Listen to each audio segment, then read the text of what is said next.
Good morning. My name is Michelle Miller. I'm the Human Services Administrator for Martin County's Human Services. And May is Mental Health Awareness Month, and we're here today to raise awareness about the issues surrounding mental health, specifically here in Martin County. Today, I'm joined with Dr. Anishka Marshall, who currently is the Chief Clinical Officer for Tykes and Teens. Dr. Marshall is a licensed clinical psychologist and has been employed by Tykes and Teens for 15 years. Good morning, Dr. Marshall. Good morning. Thank you for being here. Thank you for having me. So can you begin by telling us a bit about Tykes and Teens and the types of services that it provides to the community? Certainly, I'd be happy to. So we are actually celebrating 25 years of serving the community as a community mental health organization. And we couldn't do this without the funding of our generous partners in the community, which include the Children's Services Council of Martin County, United Way of Martin County, and Hope Sound Community Chest, just to name a few. Our mission is to prioritize children's mental health in our families, schools, and communities through education, prevention, and treatment services. We have a series of different departments with a series of different services. One of those departments is our general mental health. So within that, we provide individual outpatient therapy as well as telehealth therapy for children and families. We also have specialized types of treatments related to specialized types of issues. So for example, we have the YES program for youth that might be having difficulty regulating their emotions or youth that might be struggling with addiction type issues. Another department that we have is our prevention department that is quite popular actually in the Martin County, where we provide various education opportunities for parents to learn more about their children's mental health. We do universal curriculums within the school district in order to provide the students with tools, an effort to prevent future high-risk behaviors. Another important department is our psychiatric services.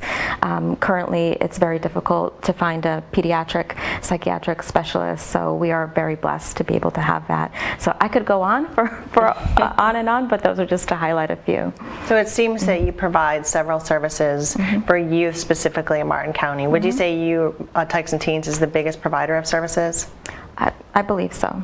Okay, and I'm sure that you've seen a lot of changes since the pandemic has started as far as requests for services and things like that. So can you tell us a little bit about how you have handled that and adjusted to that? Sure, absolutely. Well, I believe that we have seamlessly gone from seeing individuals in the outpatient office to being able to quickly provide telehealth services and make that adjustment. So we were very, very proud that we've been able to serve families that way, which has been a huge, I think, godsend to a lot of youth.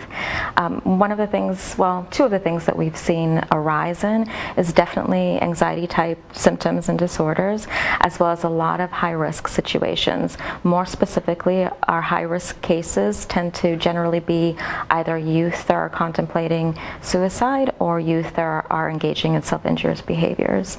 We've had that previously, but not at the amounts that we are seeing right now. So it has increased significantly, Yes. Would you say? And can somebody come in person, or is it all telehealth? Oh, we do have in-person services as well. So is it the choice of the parent and the youth what they would prefer? Yeah, it's a comfort level. Okay, that sounds great.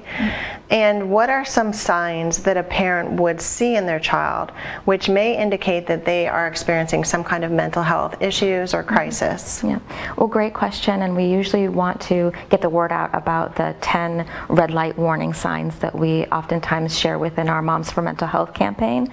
So those warning signs include persistent anxiety, persistent sadness, experience of consistent irritability, prolonged and persistent disobedience or aggression, extreme impulsivity, decline in academic performance, persistent nightmares, withdrawal and isolation from family and or friends. Trying to think of some of the others. I mentioned irritability, inability to tolerate distress, and inability to regulate emotions. So I would say those are the main cues that for parents to look for that are oftentimes indicative of bigger issues, perhaps.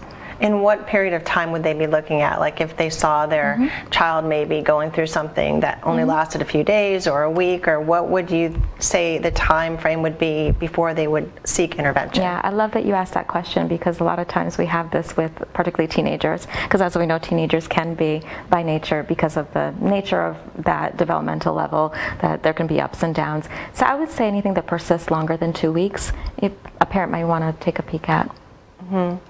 And that's when you think a parent should call and maybe ask, is a parent able to ask, this is what I see in my child, is this something that I can bring them in for, or do you prefer that the parent first talks to the child to see if it's something they want to do? Well, I absolutely would encourage a parent to talk to the child about their concern. We would never want a child to be surprised coming in to see a therapist, and a lot of times it is helpful for the therapeutic process when we do have a child's buy-in. Now, that's not to say that sometimes a child might be a little bit more hesitant to come speak with somebody, but it's always a good idea to open that line of communication and express that level of concern.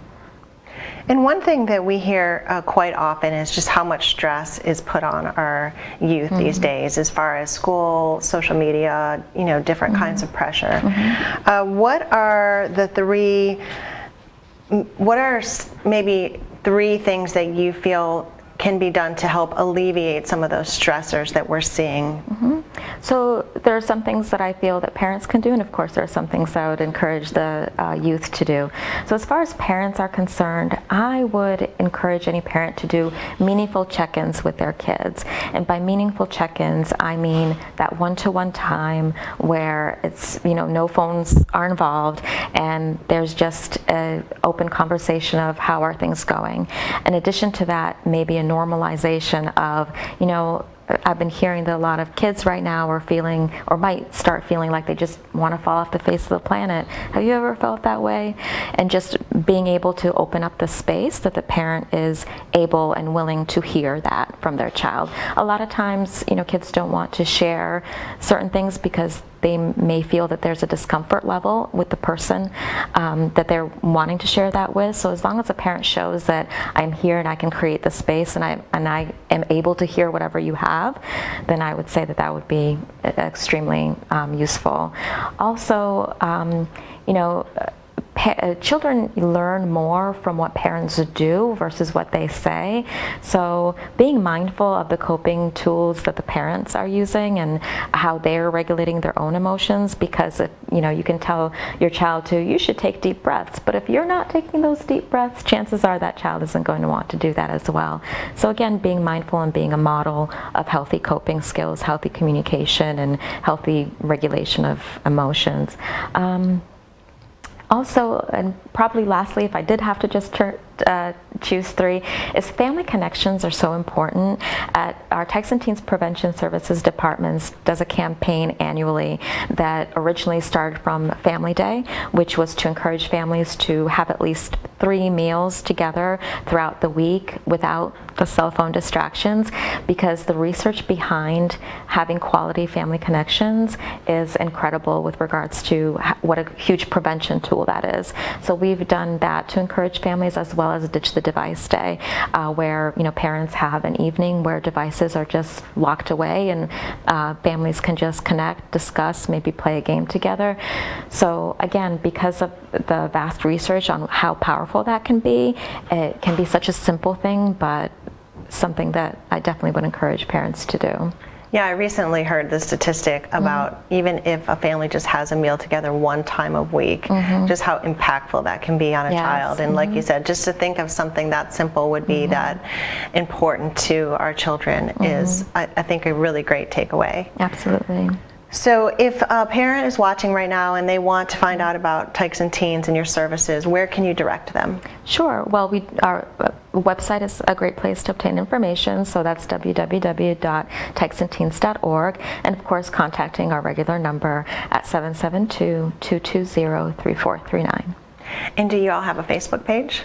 Oh, yes, we do. Thank you for reminding me that. Yes, Tykes and Teens also has a Facebook page, and I would also encourage families to check us out come next month, since it is Mental Health Awareness Month. We are looking to paint the town green, and that's all I'm going to say, and I'm going to allow people to come join us in on the fun of doing that. So we'll be seeing some green things around town. Yes.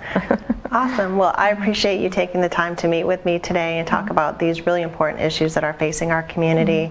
And like I said, it is Mental Health Awareness Month, and we're going to be doing a series of these just short interviews to help people know the resources that are available into the community and how to assess those resources.